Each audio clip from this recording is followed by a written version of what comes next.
Direct मंत्री बन गए पवन सिंह। जी हाँ दोस्तों, आपका स्वागत है मेरे चैनल ऑसम भोजपुरी पर।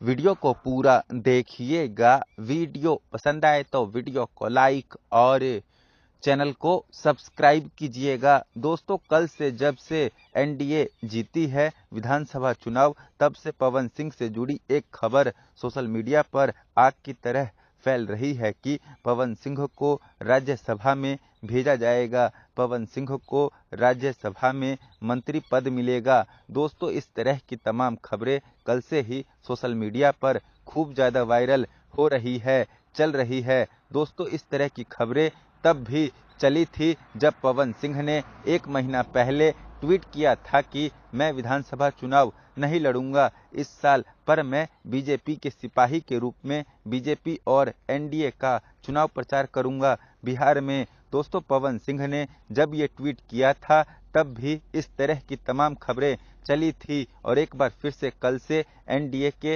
विधानसभा चुनाव जीतने के बाद से इस तरह की खबरें फिर से खूब चल रही है। दोस्तों, मैं आप लोगों को बता दूं कि बिहार में विधानसभा चुनाव में पवन सिंह का खूब जादू चला है। दोस्तों, इस विधानसभा चुनाव में बिहार में पवन सिंह ने बीजेपी और एनडीए के टोटल 44 सीटों पर चुनाव प्रचार किया, जिसमें से 41 सीटें बीजेपी और एनडीए जीत गई। और पवन सिंह के चुनाव प्रचार वाले सीटों का जीत प्रतिशत कितना ज़्यादा रहा है, आप खुद ही इस आंकड़े को देख के अंदाज़ा लगा सकते हैं।